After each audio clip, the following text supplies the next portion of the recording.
Hello, everyone. Hi, and welcome to Alta Live.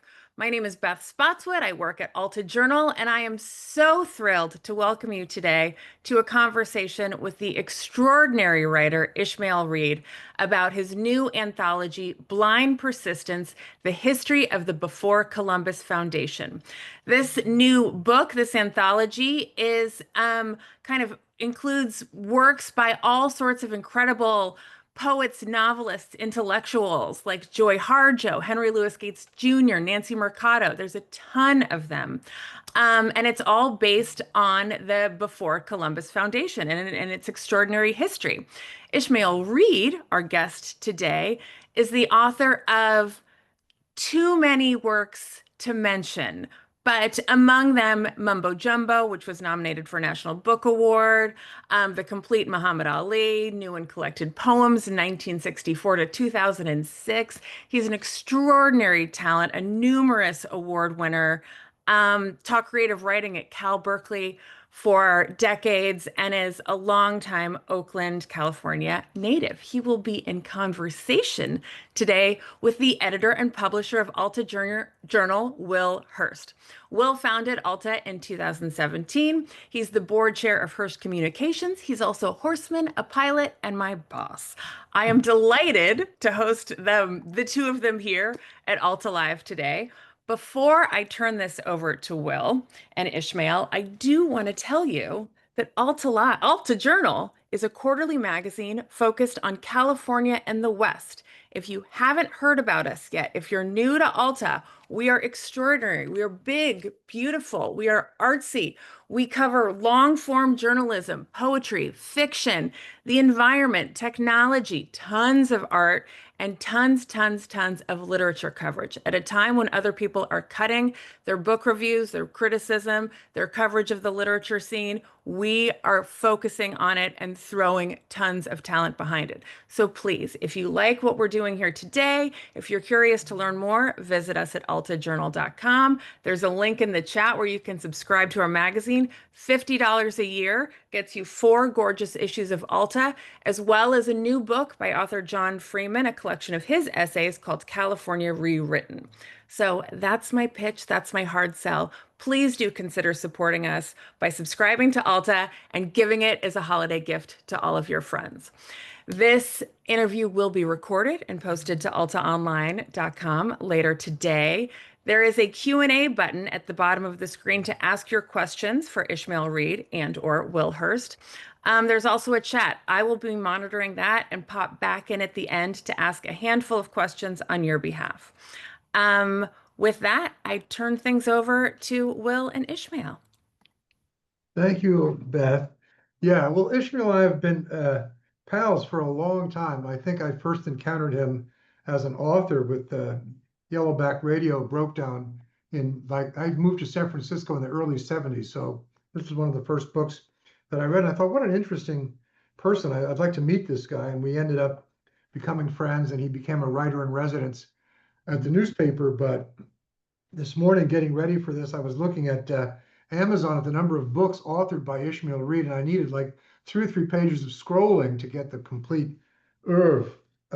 But today, I want to concentrate on this amazing book that's really kind of a history of the Before Columbus Foundation. I'm just going to read something that was in the book. It says, the Before Columbus Foundation operates on the premise that storytelling traditions existed thousands of years before the arrival of Europeans, which counters the myth that storytelling begins with the Puritan settlement. Puritans weren't even the first Europeans to arrive in North America. And I guess, Ishmael, maybe you should tell us a little bit about how you got the inspiration to start the Before Columbus Foundation, and you run these amazing American Book Awards. So you tell it in Blind Persistence, but maybe we should hear from you the inspiration. Well, I think meeting Carla Blank, whose family was in contact with Indian, South Asian writers and intellectuals and Japanese, sort of broadened my perspective about the possibilities of a mosaic of American culture. Because we had our education led us to believe that there was only a white and black America. And we thought, I think whites thought all blacks were the same and blacks thought all whites were the same. And it's because of these contacts that we found that each group has a story. And so we started out with something called International Mind Mining in New York with the folk singer Lynn Chandler, the feminist lawyer, Flo Kennedy, and some others. And soon we had a sort of like a circle of Asian American, South Asians and Indian Americans and others. And I said, well, I'm the organizer. You know, the story is that my grandmother's father was sort of run out of town in Chattanooga, Tennessee for trying to organize the iron workers or the pipe workers. So I probably have it in my genes. And so I said, well, why don't we organize this? Well, it's difficult to do that in New York, but it's easier on the West Coast. And when I came to the West, I found that there were different stories to be told that were missing in the Eastern experience, like Asian American, Native American. And it was through the Native Americans that we learned, through people like Leslie Silko, who was just elected to the American Academy, and others, that there were other storytelling traditions. And so on the cover of the book, you'll see Andy Hope, who's the Tlingit leader in Alaska. And he was one of the presidents, the late Andy Hope, who's one of the presidents before Columbus. And behind him, you will see these figures. And when I visited Alaska, I learned that these are actually books these are not really works of art, but you can read them. And it tells the story of a clan. And, you know, a lot of our writing in this hemisphere are pictographic, like the Mayans used pictographs, and so did the others. So we learned that there was more to the American story than merely the arrival of the Puritans, and they weren't even the first. So there were blacks in this hemisphere before 1619, and one of our writers, Lalo Lamy, writes about Estebanico, who was a black slave who was brought to this hemisphere of North America by the Spanish. She writes a wonderful historical piece on the Moor who was Estebanico, excuse me, who was killed by the Zuni Indians, incidentally. So our whole idea in the East was challenged, that New England was not the first capital. We take our people to New England, the Chicano people, Mexican Americans, they remind us that there was a Spanish capital in Santa Fe. It's still there, the governor's house. So that's how we got going. And then we started collecting people along the way. We started out as a minority third world group. And then the great Bob Callahan, the late Bob Callahan, challenged us. He accused us of discriminating against white ethnics. Well, we thought all whites were the same. But he said, well, you know, the first plantations were situated in Ireland. Nobody knew, but we didn't know anything. Didn't have the slightest idea what he's talking about. And so we, through Callahan, we brought Italian Americans, Jewish Americans like David Meltzer, Italians like Lawrence de Stacy, who's one of our pioneer members. Lawrence de Stacy wrote a book called The Forgotten Internment, a classic about you know, the pressure that came to Italian Americans on the West Coast during World War II, and how some were interned. The Italian immigrants were interned, and the Italian Americans in Stockton and San Francisco were put under surveillance. So that I learned more about America through the foundation that I had learned in the classroom.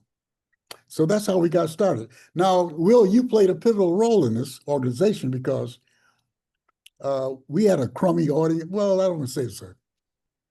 Like a rundown office on 4th Street, was 6th Street, excuse me.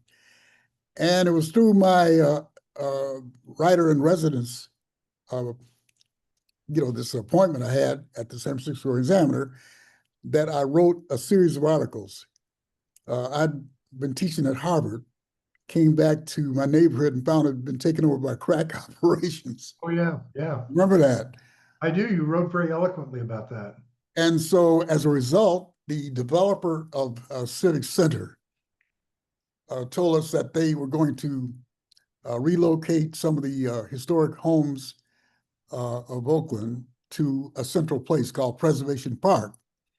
So it's through those articles that we were able to move from our office on 6th Street to Preservation Park, where we still have an office. So I remember that piece that you wrote, and one of the things that I recall, correct me if I'm wrong, is that when you came back to your neighborhood, you were considered kind of an East Coast intellectual and didn't really fit Right. in to the neighborhood, and you had to kind of reestablish yourself Yeah. to get any credibility with your neighbors. Well, I became sort of like a community leader, uh, which I didn't set out, I came out here to write, but because of the emergency of the situation, I became the block captain and would meet with the police. I missed those meetings where we had these crime councils. And even though I was putting pressure on the crack dealers in my neighborhood, they had enough respect where I wasn't harmed. And they would give explanations on why they entered the underground economy. Because in the 70s, industries began to disappear or depart from Oakland. And Right. one of these people said he worked for Gerber's baby food organization, and they left. And so people go to the underground economy to earn money. But that was quite a lesson. But anyway, This, I, I, because we were in Preservation Park, we got this cover to Time magazine, which highlighted our presence there and multicultural Oakland, which it was at that time. Well, you've had to fight pretty hard to kind of break through and get people to pay attention to the issues. I was struck in this marvelous book of yours, which is, it's a history of your organization, but it's also an anthology. The book is really a Mhm. collector's item because there's so much good writing in there. And one of the stories that struck me, and you deal with some difficult issues. I've read this piece as I was preparing about James Baldwin and Italian Americans and blacks and Yeah. Italian Americans kind of. So I mean, the conflicts between different groups is a little more complex than just white and black. And that piece was quite interesting because you took on Baldwin's point of view and the Italian point of view, and you're one of the world experts on this kind of. Well, I assigned that to Nancy Carnevale, who's one of our Italian American scholars, and invited her because Italian Americans come up in at least two of his novels, the Giovanni's Room, Vivaldo More, and in Tell Me How Long the Train's Been Gone, where he contrasts the difference in attitudes towards race among the first generation and their children who are becoming Americanized. And he found that those who were immigrants were more tolerant of blacks than, say, the generation that wanted to fit in. So she did a great job on that. And what happened was that as a result of this novel, Tell Me How Long the Train's Been Gone, which I think is his best novel, he was ostracized by the sponsors, his literary sponsors in New York. As a matter of fact, they hired Mario Punzo to do the hatchet job at the New York Times book review. And I think that Baldwin's Italians are probably more complex than his. Wow, I didn't know Uh, that. yeah, so that's what happens to tokens. But she did an excellent job, and that's why it's an asset to have people like her. And we have a great Irish American who took Callahan's, the late Yeah. Callahan, T.J. English, who has a piece in there about the conflicts between, Black Americans and Italian Americans, some of whom are, members of the police force in New York, and the difficulty that Black those who've been incarcerated, the difficulty they have in readjusting when they leave prison. And he was nominated for an Edgar. These people are. We have Pulitzer Prize. He was nominated for that Edgar Award, Detective Award. So the people that we have on the board of directors, we have Pulitzer Prize winners, We have 2 MacArthur Fellows. We have Booker, winner of the Booker Prize, Marlon James. So Aren't you a MacArthur Fellow yourself? I did that. I was glad to get that because my mother thought I was like goofing off, you know, teaching. I got a retirement. I had a retirement party because I wanted to convince my mother I'd been goofing off for 35 years. But You should talk a little bit about the American Book Awards. Another thing I learned in reading about blind persistence. By the way, before I ask this question, the title "Blind Persistence" comes from, you explain it in the book, but maybe I mean, you came very close to going broke, right? And well, has, Gundar Strads, who's been our executive director for life, and he and Justin DeMond, who they sort of like have been running the organization for very little compensation. But we were down at that office on 6th Street, and I said, we're broke, we don't have any money, and we're ambitious, we have all these goals. How are we going to make it? And Gundar said, blind persistence. And that's been, which is a great title for well, this. he has, his family has experience of some sort of imperialistic situation where they want to impose their language and writing on others because the Latvians lived under Soviet domination. And his family were, as a matter of fact, were in displaced centers before they came to the United States. And his father taught at the University of California, Berkeley. But he's been with us for decades. And we have You tell a story in the book about people telling him, "Oh, you should change your name to something more American," and isn't that well, right? well, he and Callahan and others identified themselves by their ethnic background. So recently, someone said, "Well, Gundars, you're a white man," and Gundar said, "No, I'm Latvian American," because there's no such thing as a white nation. There might be something in the media called white nationalism, but no such thing exists. In Europe, I've I been want there. you to tell the story about the American Book Awards, which Mhm. are really a fantastic tradition that's come out of the Before Columbus Foundation you described. But there's a story in the book, maybe you'd be willing to retell it, where the National Book Awards tried to take your name away. Well, what happened was that we had our first uh, book awards ceremony, and as a matter of fact, the New York Times documented our having that name before the sort of like glitzy showbiz American Book Awards that they tried. My last editor at Doubleday was the fabled Ken McCormick, who's also Eisenhower and Truman's editor. And I don't think we really aesthetically saw eye to eye, but we tolerated each other. And he was a Faulkner man, I don't know. And so they announced that they were doing their American Book Awards, and I called up Ken. I said, "Listen, we had it first, the name.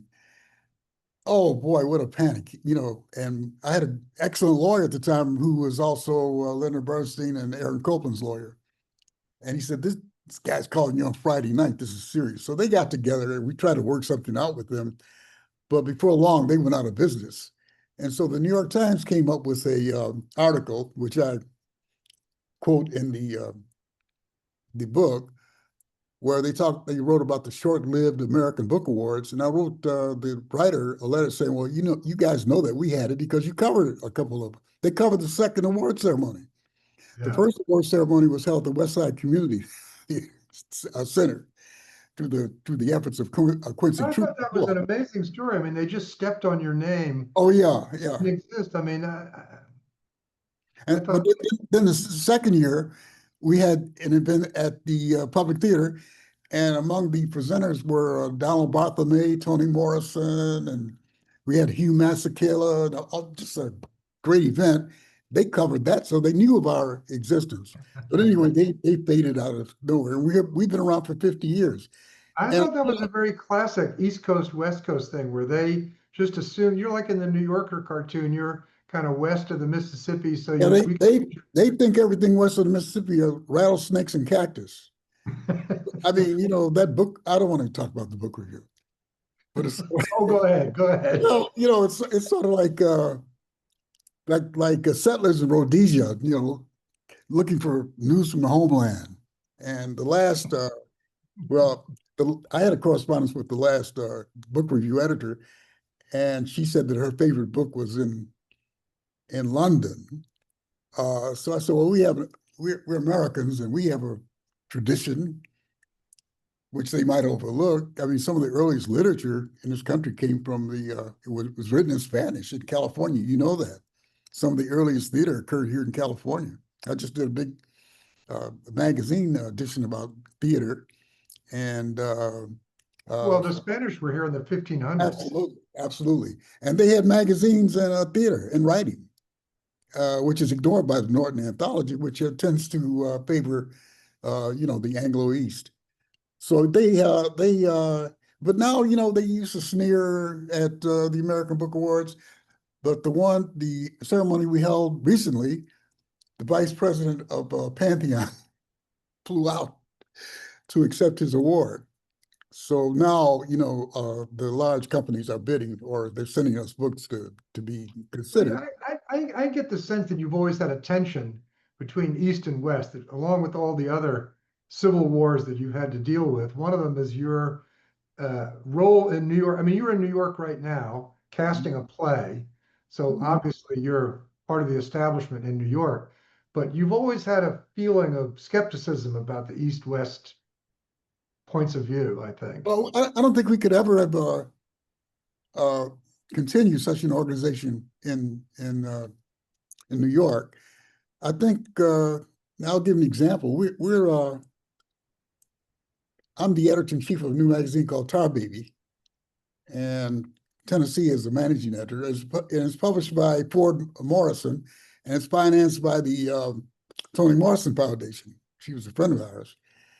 And the people in the East were talking about marketing, blah, blah, blah, and how we should, chat. I said, in the West, we just go on and do it. you know, we don't You were care about meeting. statistics, just do it. I mean, that's the spirit out here. I find, because the pioneers came here. You had to be a little crazy to come out here. And after the Civil War, the Black homesteaders came out here. I mean, there's a wonderful tradition of Yeah. Blacks in the West.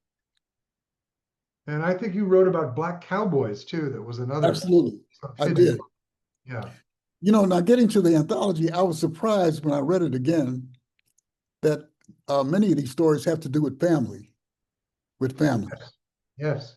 Either the family is present or the family is absent. For example, Viet Thanh Nguyen, the Vietnamese, the great Pulitzer Prize winner, a writer, talks about family separation as a result of the Vietnam War, how he didn't see his sister until, 20 and 30 years later. The family's broken up, which Black people can identify with. I mean, the great novel about slavery was Uncle Tom's Cabin, and it's all about, by Harriet Beecher Stowe, it's all about family separation. And then there are people who record family histories that we're not aware of. For example, Shawn Wong, who wrote Home Base, a novel, the first novel published by an American-born Chinese. He talks about three generations of Chinese-American men. Then Henry Louis Gates writes letters to his daughter. And Margaret Porter Troupe writes about the ordeal her family and her friends went through during the COVID crisis. And so I said, wow, this seems to be a thing. And then one of the best family pieces is by one of our board members named Mitch Berman, who does a fabulous thing about his grandfather. I said, well, this must be like a universal thing, the idea of the family here. Yeah, I didn't pick up on that, but you're absolutely right. Almost every piece that I read has a kind of a family narratives embedded in the story, whatever the subject is. One of the pieces I didn't know whether to laugh out loud or I just thought it was such brilliant writing, was Imagining America by Wajahat Ali. Oh, absolutely. Oh, yeah. Well, That was like a stand-up. Well, that was an introduction to an ABA Awards, or where did that come from? That is an incredible. Wajahat is the president. Before New York had a Muslim mayor, we had a Muslim president. And there's a great story about Wajahat. He was a member of my class at the University of California, Berkeley. And he disappeared for 3 weeks because of the tension after 9/11. And he came back to class thinking that I was going to flunk him. I said, no, I want you to do an independent study, write a family piece about Pakistani Americans. Everybody sort of like unites on that. I said, you go read Eugene O'Neill's his masterpiece, Long Day's Journey into Night, Lorraine Hansberry's Raisin in the Sun, and, other family pieces, Arthur Miller's Death of a Salesman. Read those and try to come up with something. So he wrote about a Pakistani American family living in Fremont, California. I said, Really? give me 20 pages and you can graduate. So after he graduated, I said, we're not finished with you. I said, I want you to get together with my wife, Carla Blank, who's done plays in China, did my play in China. She did a play in Ramallah that featured Syrian and Pakistani actors. It was in Arabic. I said, she's a master. And she's worked with the late Robert Wilson. So they got together, they came up with a piece. He was dramaturge, started out at a restaurant in Fremont, California, a reading. We didn't expect many people. 400 people showed up. People who'd never seen a theater piece before. And then it went to New York, and it ended up at the Kennedy Center. They took it that far. And, now you can see him on CNN, MSNBC. I think he's the fastest mind on television. But he stated our aims very well, that, we're under attack and that that the only way we can respond is through literature. Yeah, it's beautiful writing, but it's also just sharp. It's got an edge to it that is just really memorable. Let's put it that way. But there's Well, a he lot talks of about, writing in this whole book is just filled with phenomenal writing. Quite a variety of tones and subjects and now one of the things that I noticed, one of your authors, I don't think it was in the front section, talked about how 95% of the money of writers goes to 5% there's a whole lot of people that are writing that aren't quite being able to make it a living as a writer. Mhm. Do you remember that segment? I'll see if Yeah, yeah. Well, I think that's true. I think that's been true for a long time. it That was in the section called the early days. mhm. And I think this was Gundar's, yeah. Yeah. 5% of book authors make 95% of the money. Mhm. That's something is that one of the inspirations behind ABA and Before Columbus to try and get these writers to be recognized because they're talented people? I think that what happens with the literary establishment in New York is that they recognize minority writers as, in terms of divas and divos, so which are always changing. This has been true for 100 years. It not only applies to Black writers, but Hispanic, Asian American, and others. And what I found as an editor is that talent is common in this country. And that as a token, I realize this. I've read thousands of manuscripts. And there are we found people who are as good or even superior to the ones who are designated as tokens. And I think that's a wonderful thing, is that there's probably more writers in this country now, maybe too many of them. Yeah. Never, ever, ever before. I remember I worked for a while for Jan Wenner, and he was always a believer that part of what you should do with a publication is discover new people. That you couldn't just, go to the greats or go to people with established reputations, but you had an obligation to see if you could find new voices that would create new points of view. So I kind of salute you for that. I always remember this elderly white woman, and I did one of these writing workshops. I don't do them anymore, yeah, but years ago I used to do.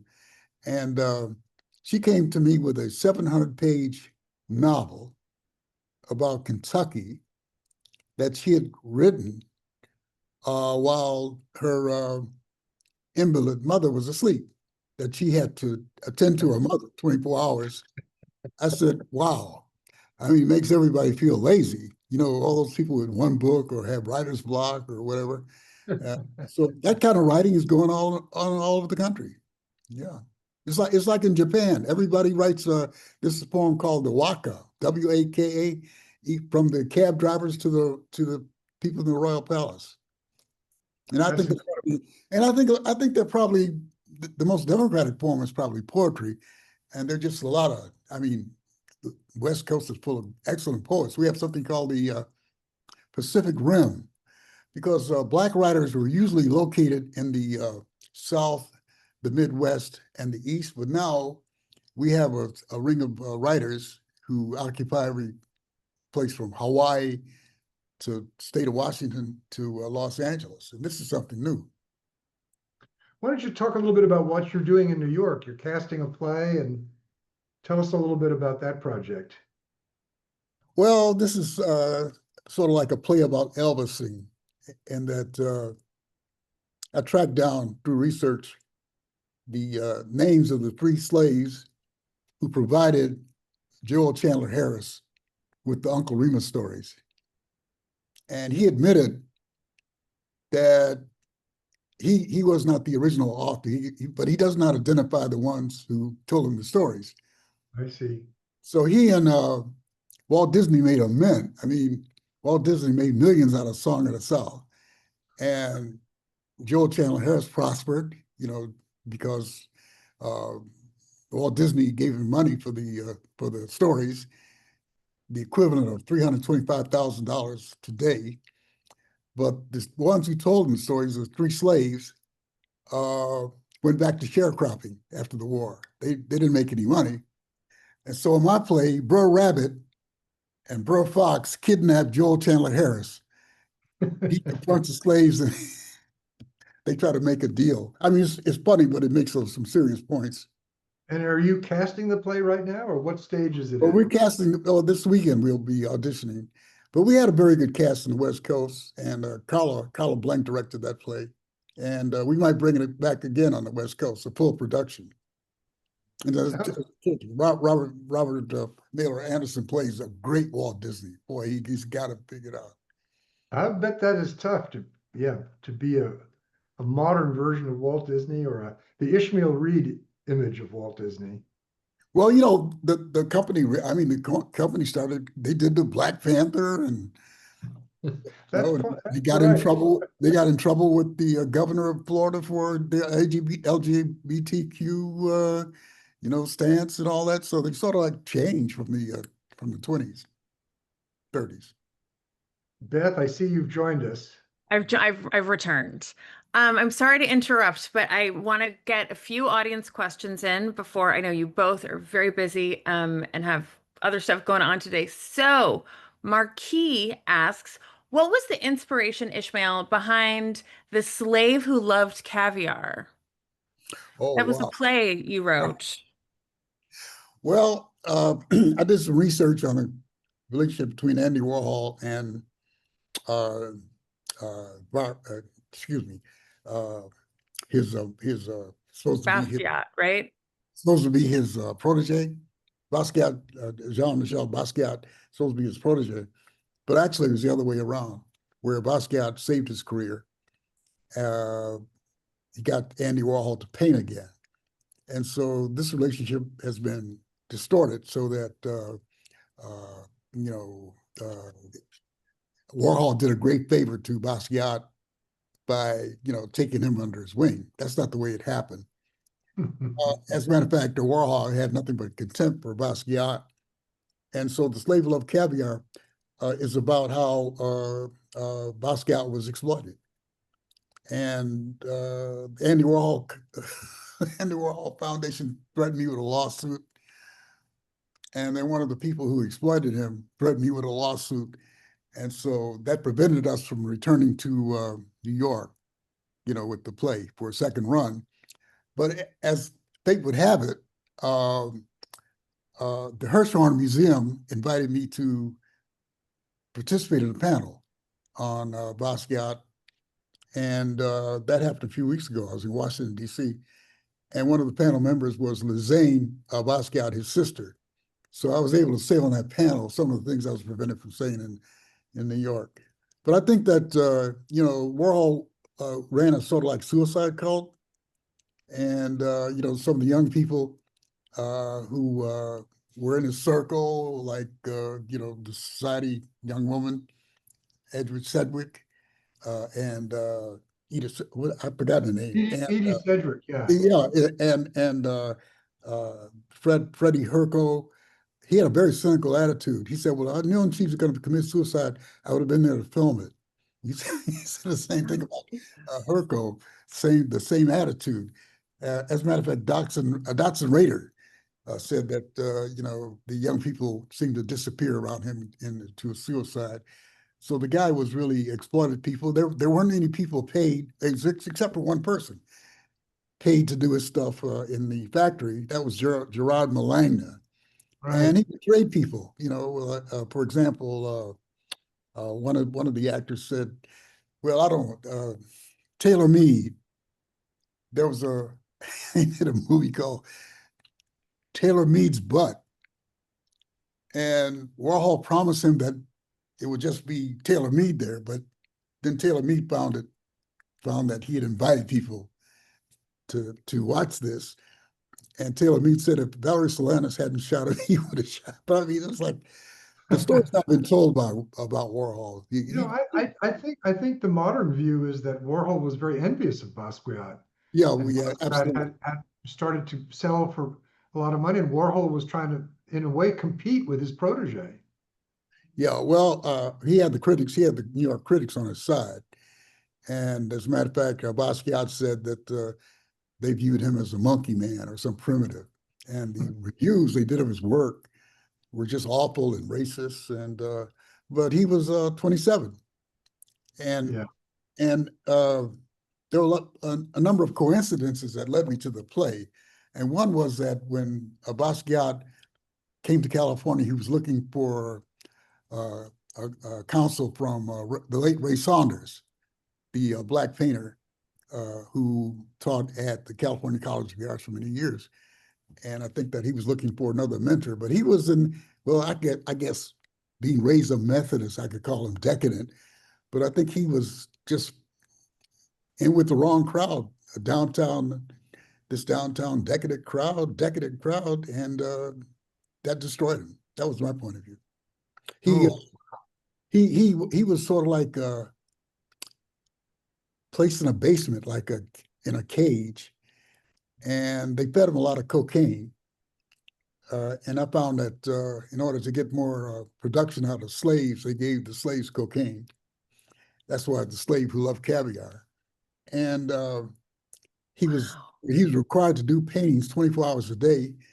And he claims that the owner of the gallery uh, sold paintings that were not finished. And he knew what was going on because he said that he was really a victim. And so it's a tragic story. wow. Oh my gosh, our audience is just, we have many, many minds blown. Okay. Well, the curious thing is that Carl and I used to sit around with Andy Warhol at a place called What? Max's Kansas City, and he didn't say much, but I mean, we talked to him. Ishmael Reed, you just come on Alta Live all the time. There's so many things we want to talk about, but I still want to get back to the book. Mark asks, to what degree did Dr. Van Sertima's book, They Came Before Oh Columbus, yeah, oh yeah. influence your work? That was one of the books that influenced us, and also Before the Mayflower by yeah, another author influenced us, Ron Bennett. As a matter of fact, we gave him a prize. He wrote a book called Forced into Glory that sort of like reveals another side of Abraham Lincoln, who really enjoyed minstrel shows and things like that. And he came under such attack from the good old boy historical network, people like Ron Chernow and others, uh, that Gerald Horn, a black historian, said it was like the Inquisition or something, because Abraham Lincoln was their idol. Uh, so, as a matter of fact, Lincoln wanted uh, blacks to be repatriated to, I don't know, somewhere Africa or whatever. And Fremont, the General Fremont, he issued. And I got in trouble in the New York Times for writing this. He issued a Emancipation Proclamation in Missouri. And Lincoln had a fit. As a matter of fact, in Fremont's biography, it says that Fremont's wife went to the White House and Lincoln lectured her like she was a child over his Emancipation Proclamation. Lincoln issued the Emancipation Proclamation in territory over which he had no control, but Fremont was in control of Missouri, where he is. But anyway, there's a lot of controversy about Lincoln, and Lerone Bennett stepped out. We gave him the award. His photo. Yeah. Sundar Straz is giving him an award and picture in the book. That story that you told is in your book too. I remember reading it. I like, Ishmael, how you smile every time you've gotten in major trouble. You seem to enjoy it. You seem to not fear Who, that. me? Yeah, it's good trouble, right? Getting in good trouble. Okay, finally, I know you've got to go. Last question. What inspires you to use satire and irony in so much of your work? How does that kind of inform or help you get the message across using humor and using satire? A. Jamal asks that. Well, I think in folklore, like I just mentioned the Uncle Remus stories, which are probably originated in Nigeria. Animals are different. Are satirical. You know, the grassroots of an oppressed group uses satire to, sort of like mock the king, which is a tradition in African American literature, goes back to West Africa.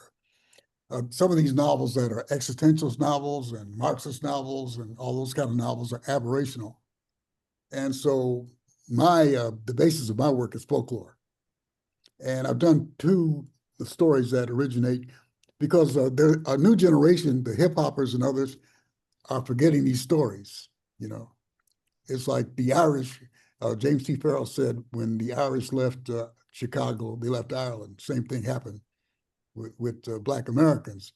And so I think it's incumbent upon me to keep these stories alive. So the first play, we did 4 plays this year. The first play in New York was called The Shine Challenge.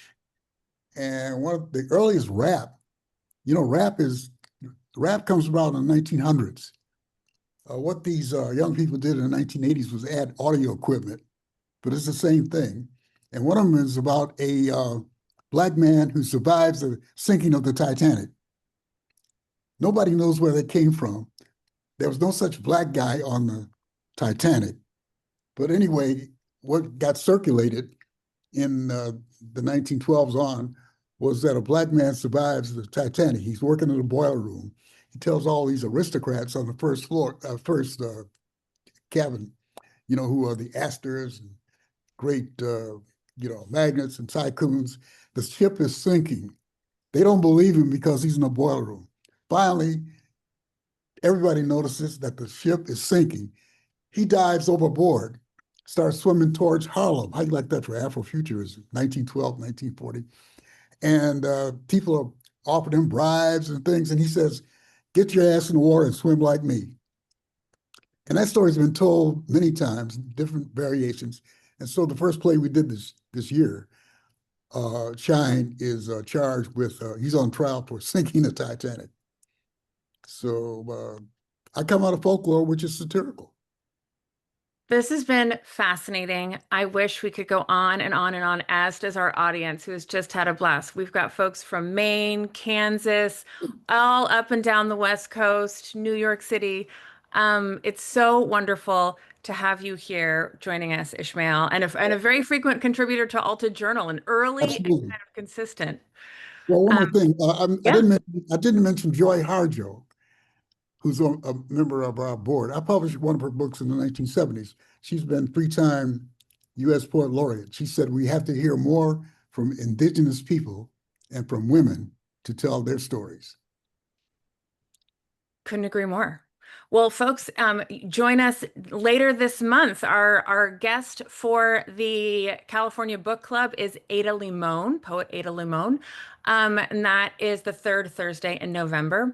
And then next month, Chris Collin joins us. He wrote an extraordinary story about finding California by going down a river on a raft in Sweden. It is fantastic. It's in our current issue, and that will be on December 10th, I think, here at Alta Live. Ishmael Reed, thank you so much for joining Thank us. you very And Will, much. thanks Thank you, for a Will. great, great interview. This was really wonderful, Catch up. everyone. Thanks. Thanks, friends. See you next time. See you guys.